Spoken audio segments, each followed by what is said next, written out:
Hola, estas son las cámaras F2 y F3 de Nikon. Son dos cámaras clásicas, cámaras analógicas reflex que fueron muy usadas durante la década de los 70s y los 80s por los fotógrafos profesionales. Entonces las tenemos aquí para compararlas, ver cómo fue la evolución de una para otra y también analizar si hoy en día alguna es mejor que la otra. Entonces va a estar muy bueno. Comencemos. Vamos a ubicarnos en el tiempo con nuestras cámaras. La F2 apareció en 1971 y vino a sustituir a la anterior, la legendaria Nikon F. Esta cámara fue producida por 9 años hasta 1980, justo cuando aparece la F3, y esta fue producida hasta el año 2000, es decir, estuvo 20 años en producción. Entonces entre las dos tenemos prácticamente 30 años de historias en el ámbito fotográfico. Pese a esa diferencia de años en producción, fueron fabricadas más o menos el mismo número de unidades, que es algo en torno a las 900,000 unidades de cada una. El motivo de la cámara F3 haber estado más años en producción tiene que ver con motivos del desarrollo tecnológico, y para entender eso vamos a conocer lo siguiente. La cámara F2 es una cámara totalmente mecánica, se opera manualmente, y la cámara F3 es una cámara totalmente electrónica.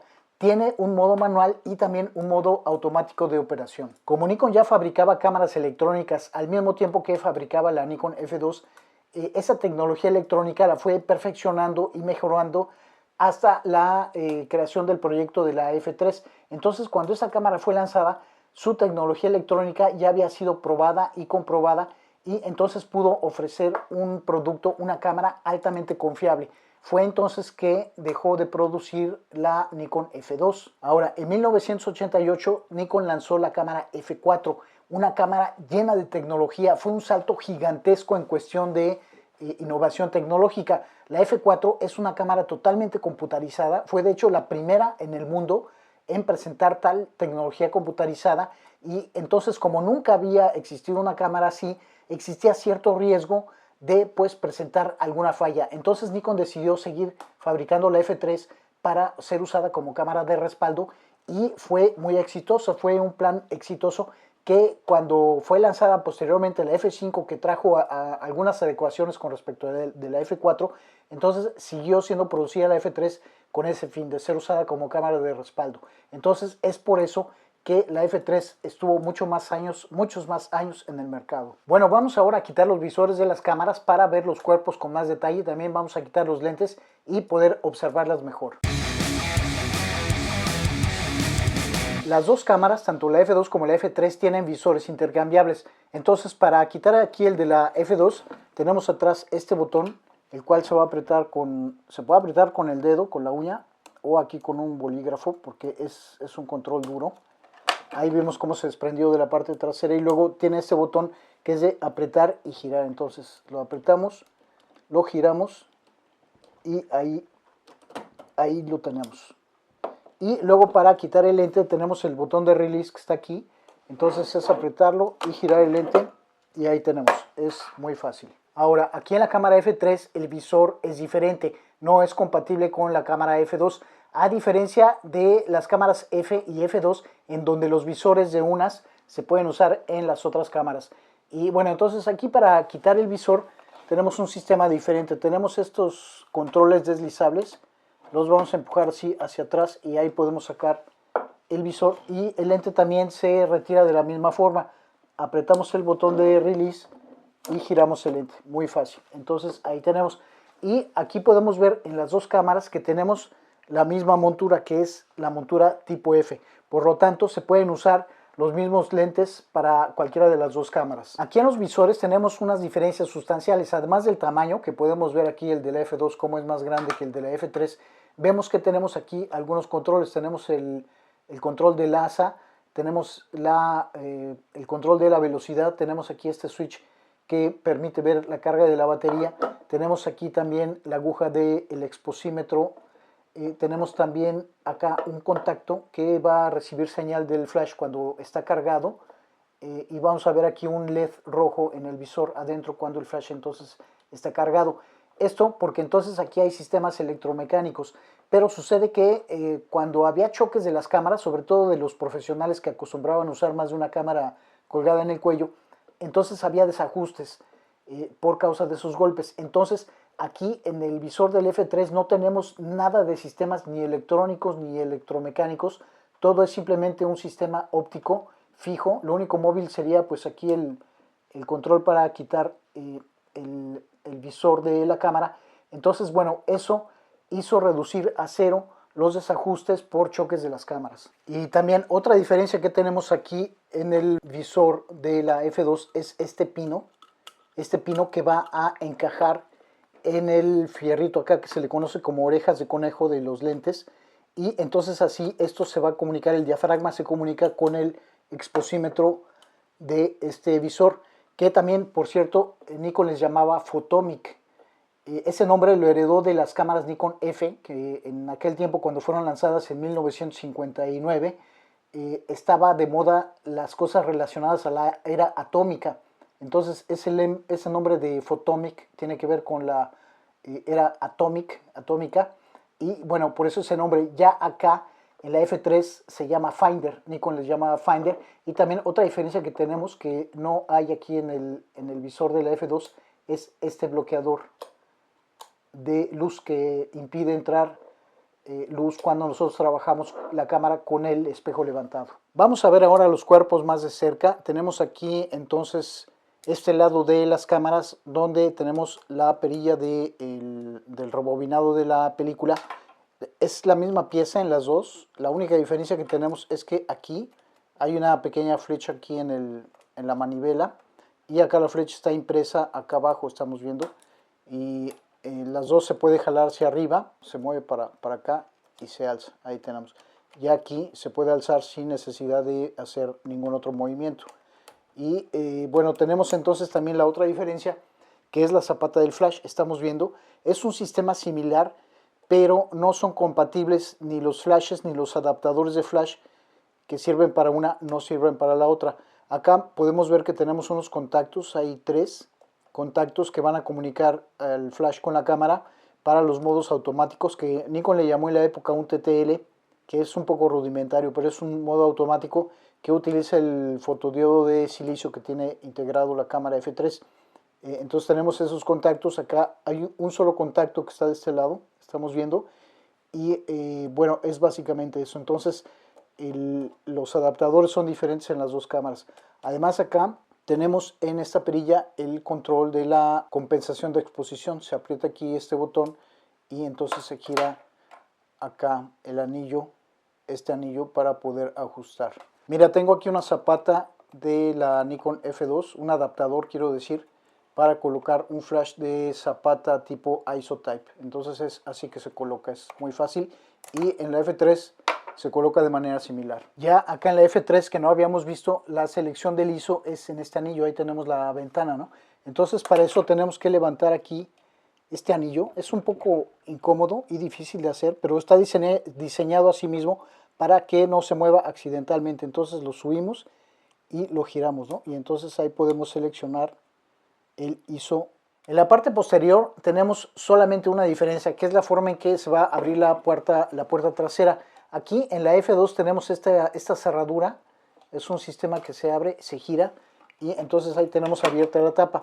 La tapa se puede quitar en las dos cámaras. Aquí es bajando este perno, y entonces podemos quitar así la tapa, porque en la época existían accesorios que se montaban aquí en la parte de atrás. En la F3, para abrirla, entonces, como vimos, es este sistema que empujamos esta pieza aquí y subimos la perilla y se abre. Y de la misma forma podemos quitar la tapa trasera para montar los accesorios. Y en las dos cámaras tenemos exactamente el mismo obturador. Es un obturador de titanio que corre horizontalmente en las dos cámaras. Puede obturar a una velocidad máxima de un 2000avo de segundo. Y la única diferencia entre ellos es que en la F3 el obturador era montado aparte con todas sus piezas, y luego era ensamblado aquí en el cuerpo. Ya en la F2 todas las piezas son ensambladas directamente en el cuerpo. En la parte baja de la cámara también tenemos diferencias. De hecho, aquí podemos observar una cosa. El cuerpo de la F2 es más largo que el de la F3. Vemos que aquí está un poquito más corto, ¿cierto? Y luego, bueno, tenemos diversas cosas aquí diferentes. Entonces en la F2 vimos que tenemos esta cerradura Y acá en la F3 tenemos esta tapa, se abre para colocar y conectar el motor drive. Ahí tenemos unas conexiones eléctricas. En las dos tenemos aquí el compartimento de las pilas y también la rosca para el tripié o accesorios. Y acá en las dos tenemos los acoplamientos del motor de avance, que entonces van a permitir hacer disparar la cámara mucho más rápida. Y bueno, esta pieza y esta aquí son los mecanismos para liberar el mecanismo de avance y poder regresar la película al carrete. Observando las cámaras por la parte superior tenemos cosas interesantes. Primero tenemos aquí en esta parte las pantallas de enfoque, que en las dos cámaras son del mismo tamaño. Permiten visualizar el 100% de la imagen que se va a plasmar en la película y no son compatibles las de una cámara con la otra, a diferencia de la F2 con la cámara F, en donde las pantallas de enfoque sirven para cualquiera de las dos cámaras. Y acá en la parte de los controles, a pesar de que son diferentes, tenemos pues las mismas funciones en ambas cámaras, ¿no? O sea, tenemos la palanca de avance de la película, el selector de la velocidad de obturación, el disparador, tenemos también el contador y algunos otros elementos que vamos a ver a continuación. Aquí en la cámara F2 tenemos lo siguiente: cuando movemos así la palanca de avance, vamos a ver ese punto rojo que indica que está pasando corriente de las pilas hacia el exposímetro, en el caso de que el visor tenga exposímetro, ¿de acuerdo? Porque hay unos que no tienen. Y bueno, entonces aquí tenemos lo siguiente: tenemos la palanca de avance con un movimiento muy firme, muy preciso.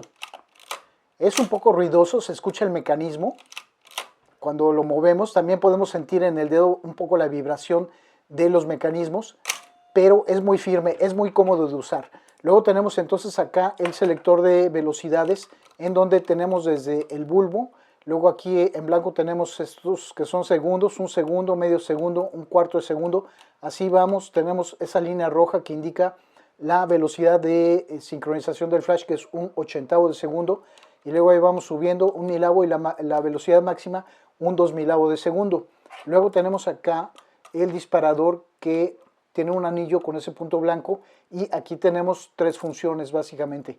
Aquí, cuando lo tenemos en medio, es la posición normal de operación de la cámara. Cuando lo tenemos acá en la L es lock, ahí está trabado y no podremos disparar. Entonces la posición normal de uso es acá, y esta letra T se refiere a time, a tiempo. Entonces eso funciona de la siguiente forma: nosotros cuando colocamos aquí el bulbo y disparamos, el obturador va a quedar abierto hasta que regresemos y movamos de nuevo este anillo, ahí va a cerrar. Entonces es lo que tenemos acá junto con el contador de exposiciones. Y aquí entonces podemos también ver una cosa: el selector de velocidades de obturación que tenemos aquí lo vamos a usar cuando usemos entonces un visor sin exposímetro, ¿de acuerdo?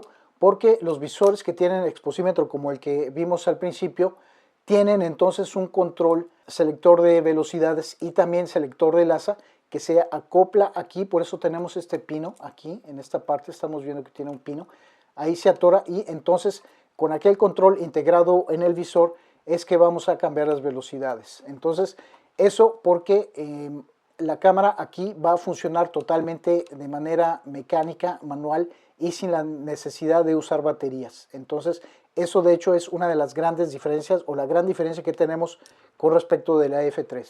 Ahora, aquí en la cámara F3 tenemos lo siguiente: para encenderla hay que mover esta perilla, se desplaza aquí hacia la derecha y ahí aparece el punto rojo.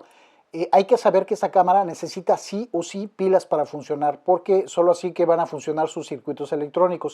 Luego entonces tenemos aquí lo siguiente: la palanca de avance se mueve con mucha más suavidad que en la otra cámara, es mucho más silenciosa, no vibra como aquella otra, o mejor, no se siente los mecanismos girando a la hora que movemos la palanca, y el disparador también es muy suave, necesita poca presión para ser disparado el obturador. Entonces eso la hace bastante cómoda. Luego tenemos aquí la perilla selectora de las velocidades de obturación, y aquí tenemos varias diferencias con respecto a la otra cámara. Primero tenemos aquí la letra T que vimos allá, que funciona de aquella forma, en donde tú cargas, disparas y permanece el obturador abierto hasta que llegues y muevas aquí. Tiene también la función de bulbo, y luego tenemos aquí segundos, 8 segundos, 4, 2, 1, 1 segundo, que son las velocidades de obturación, y luego tenemos aquí las fracciones, que es medio segundo, un cuarto de segundo, así vamos. Aquí el 60 está en rojo porque nos avisa que es la velocidad mecánica. En caso de que se acaben las pilas, solo podemos disparar la cámara a un 60 de segundo con otro switch que está acá, que ya vamos a ver. Bueno, luego ahí seguimos un 125avo, y la velocidad máxima también es un 2000avo de segundo como la otra cámara. Luego entonces aquí está la gran diferencia en la cámara F3, que es el modo automático.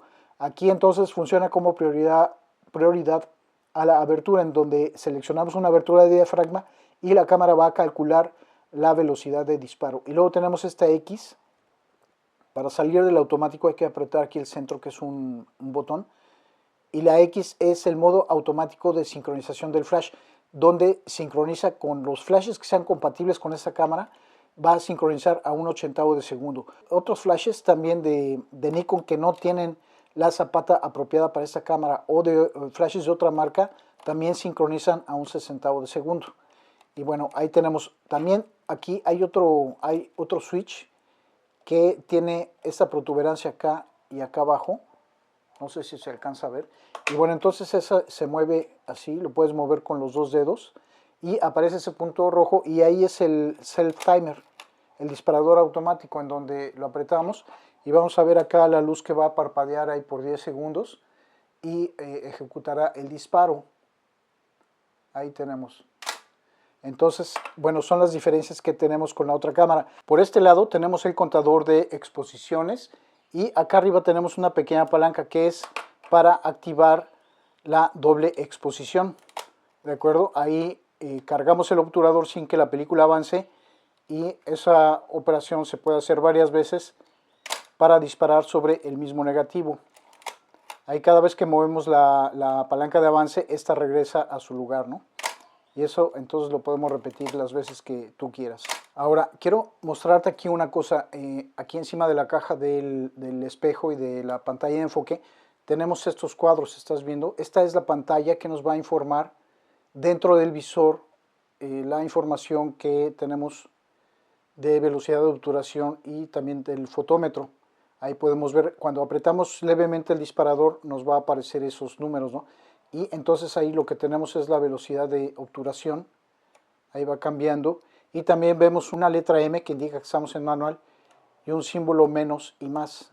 Ese símbolo menos y más nos va a indicar si la luz es correcta. Ahí cuando está el más y el menos encendido, es que la luz es la suficiente para tener una buena exposición, ¿cierto? Ahí el más es que es sobreexposición, los dos es lo correcto, y el menos nos está avisando que hay subexposición, ¿no?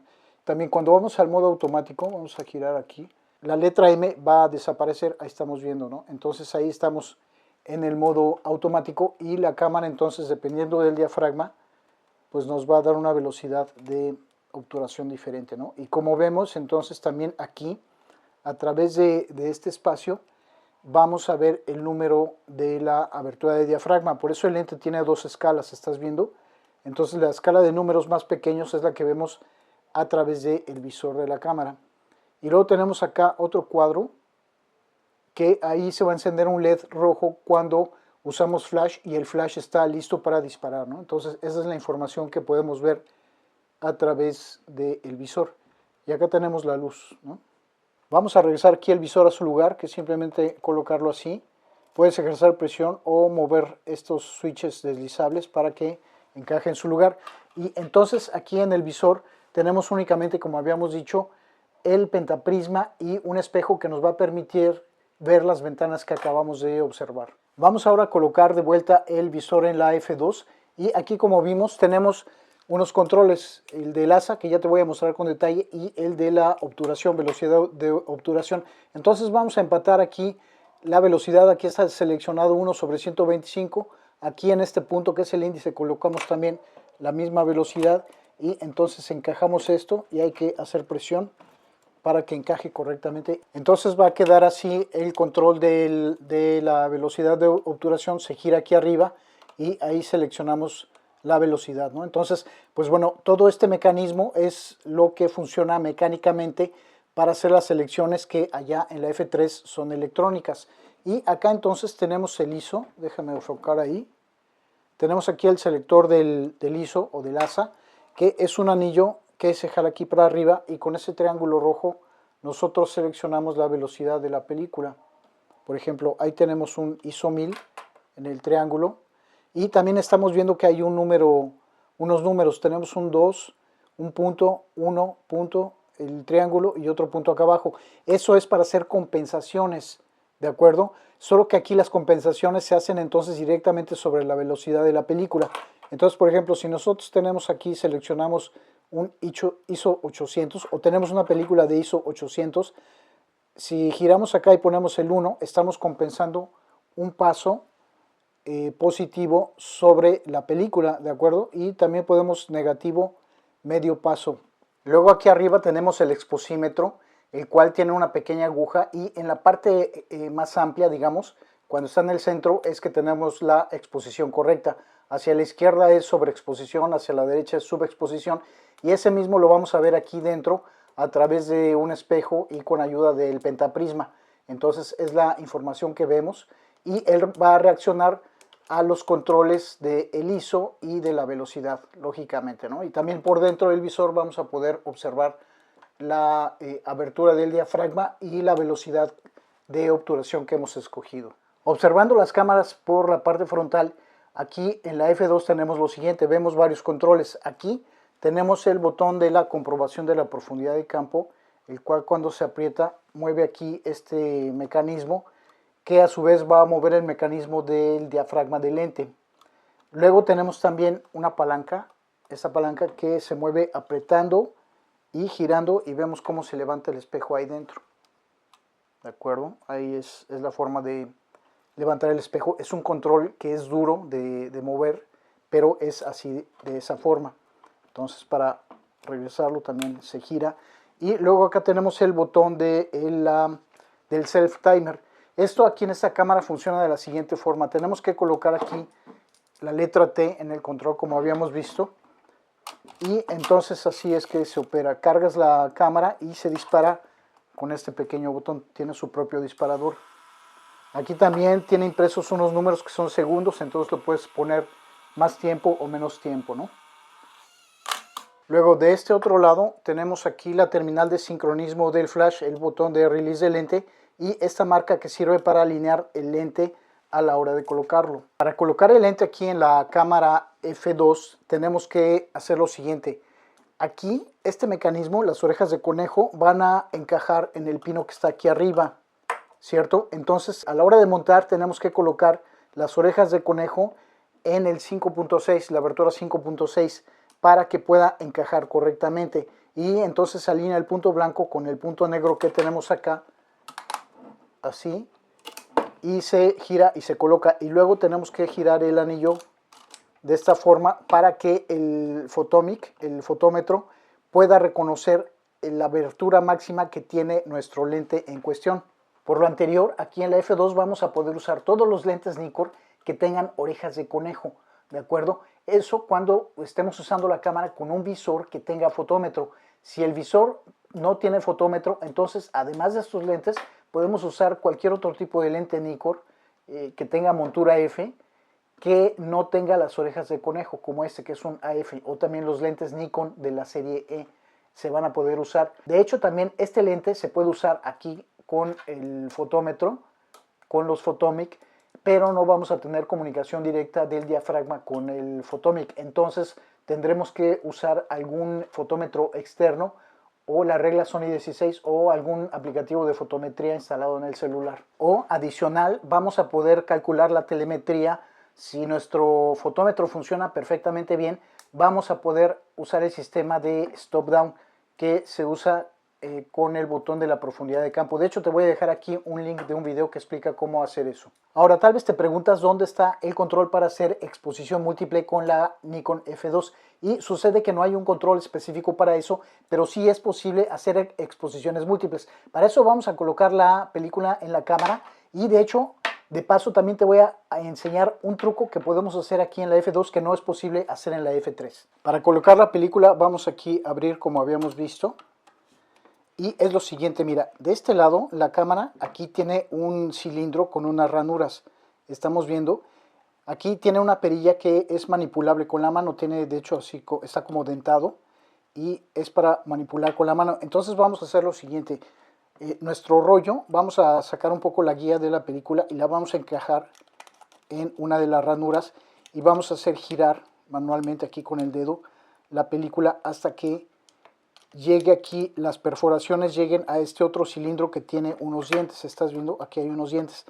Luego lo siguiente que vamos a hacer es bajar la luz para simular que estamos en la oscuridad total. Déjame aquí modificar nuestra iluminación para fingir que estamos en un lugar absolutamente oscuro. Esto lo puedes hacer abajo de las sábanas o en un cuarto, en un closet bien oscuro. Puedes hacer esto. Entonces se trata de lo siguiente, así en plena oscuridad vamos a jalar la película hasta el otro lado, la vamos a encajar acá, vamos a cerrar aquí y entonces esta parte de la película, una parte va a estar en buenas condiciones y otro pedazo va a estar velado, el pedazo que quedó expuesto a la luz, ¿correcto?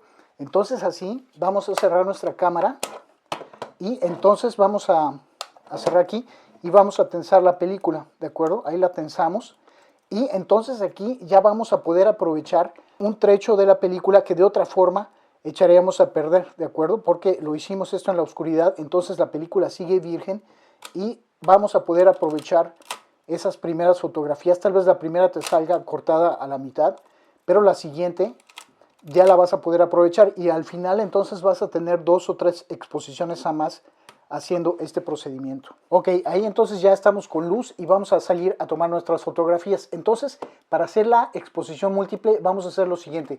Vamos a disparar en la fotografía que vamos a utilizar para eso.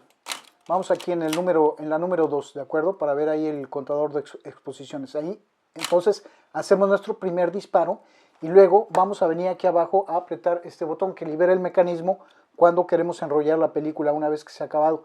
Entonces, cuando hacemos eso, vamos a avanzar y vamos a ver que aquí no avanza la película, ¿viste? Sin embargo, el contador de hecho permaneció en el mismo lugar, pero armamos el obturador, ¿de acuerdo? Entonces ahí disparamos y podemos hacer esto de nuevo. Armamos el obturador, seguimos en la exposición número 2 y esto lo hacemos cuantas veces querramos disparar exposiciones en el mismo negativo, ¿de acuerdo? Ya una vez que queremos avanzar, entonces movemos la palanca y vamos a ver que aquí va a avanzar, ¿viste? Y también avanzamos a la siguiente exposición. Bueno, vamos ahora a sacar la película aquí de nuestra cámara. Entonces el procedimiento es apretar aquí y con la manivela regresar la película. Vamos a sentir cuando se libera, ahí se liberó. Fueron apenas unas cuantas exposiciones que tomamos. De hecho, este rollo que tengo aquí cargado es de prueba. Entonces, vamos a sacarlo. Y entonces vamos a ponerlo en la F3 y te voy a decir cuál es la diferencia. Vamos a colocar la película, pero antes vamos a terminar de ver por la parte frontal nuestra cámara F3. Acá tenemos, igual que en la otra, la terminal de sincronismo o sincronización. Tenemos el botón de release de lente, la marca para alinear los lentes a la hora de colocarlos. Luego tenemos un botón que no está en la otra, este botón cromado, que va a servir para colocar lentes pre-AI, como el lente que colocamos acá en la cámara F2, que no tienen una protuberancia de acoplamiento como tienen lentes posteriores, los AIS, AI, los AF como este y varios otros que vinieron posteriormente, que tienen aquí una protuberancia que va a mover este mecanismo. Entonces, para colocar aquellos lentes, o sea, los pre-AI como este que tenemos en la F2, tenemos que apretar aquí este botón y subir esta lengüeta, estás viendo, ahí levantada. Entonces ya es posible encajar esos lentes. Si no haces esto, puedes dañar la montura de tu cámara o el lente, ¿de acuerdo? Entonces es así que se va a colocar y la telemetría se va a hacer usando el sistema stop-down del que ya hablamos. Entonces, bueno, aquí para colocar los lentes, cualquier lente compatible, o sea, los lentes AI, AIS o posteriores, entonces la posición normal para colocarlos es así, la lengüeta hacia abajo, ¿de acuerdo? Aquí también vamos a aprovechar para ver que tenemos también el botón de comprobación de la profundidad de campo, que mueve el mismo mecanismo que tenemos allá en la otra cámara, aquí adentro. Tenemos también la palanca para levantar el espejo, que es un sistema igual. Yo no sé incluso si es el mismo tipo de mecanismo o el mismo mecanismo, pero funciona igual. También es duro así de manipular. Ahí subimos el espejo. Y luego acá tenemos otro control que va a servir para bloquear la exposición en el modo automático de la cámara. Y tenemos una otra palanca. Este es un control que se baja de esta forma y eso va a servir para disparar la cámara manualmente cuando se nos ha acabado la pila.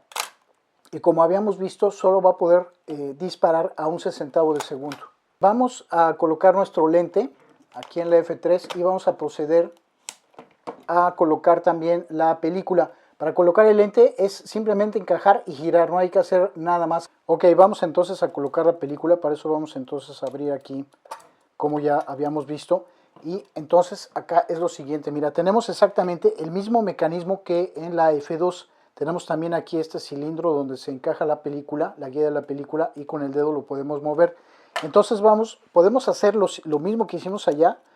Aquí jalar un poco la guía, colocarla en una de las ranuras, hacer girar esto hasta que quede aquí las perforaciones. Parece que se rompió la punta de la guía. Bueno, nos va a dar aquí un poco de trabajo, pero no va a ser imposible.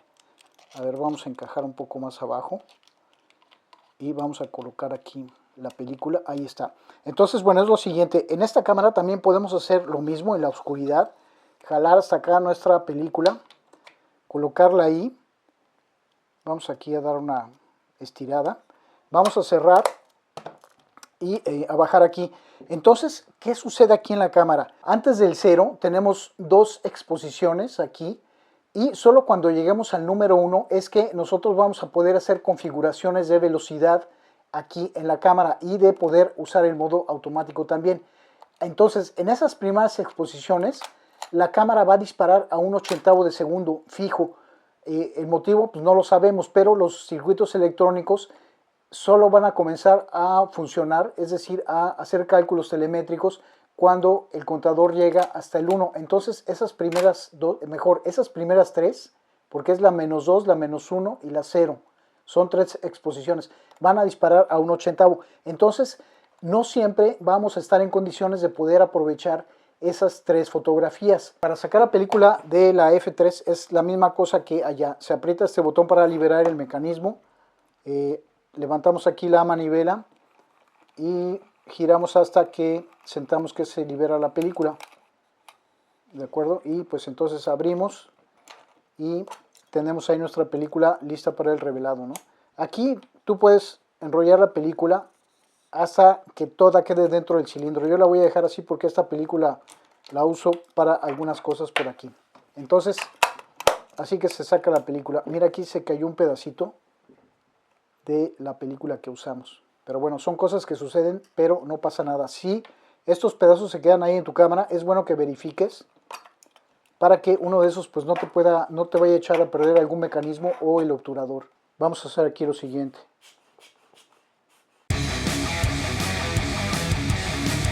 La gran pregunta es, ¿cuál de estas cámaras hoy en día es mejor para usar? Por un lado tenemos aquí el sistema mecánico que nos lleva a la nostalgia de aquellas épocas, tiene el sabor de la fotografía más ruda, digámoslo así. El hecho de ser totalmente manual, pues también nos obliga a conocer mejor aspectos técnicos de la fotografía. Ya la F3 con sus circuitos electrónicos nos permite con mayor facilidad y con más comodidad obtener buenas exposiciones. También es una cámara con un diseño exterior muy bonito. Esta también no se queda atrás, tiene un aspecto así más agresivo, digamos. Pero pues bueno, la F3 es una cámara que también siempre se le reconoció por su diseño refinado. Otra cuestión es la diferencia de tecnologías que tenemos en las cámaras. Entonces, esta cámara es como los autos antiguos. Si los mantenemos bien conservados, bien cuidados, lubricados, con sus mantenimientos periódicos hechos a tiempo, entonces es un aparato que nos va a durar pues toda la vida. En cambio, acá los circuitos electrónicos hay un riesgo de que algún día paren de funcionar y no habrá forma de arreglarlos. Entonces, bueno, son cuestiones que pues tenemos ahí con estas cámaras. Yo me inclinaría, por mi gusto personal, por la Nikon F2, pero no dejo de reconocer la belleza de esta otra cámara. ¿A ti qué te parece? ¿Cuál crees que sea mejor? Déjanos aquí los comentarios y bueno, por aquí paramos. Gracias por asistir y nos vemos en algún otro video. Hasta luego.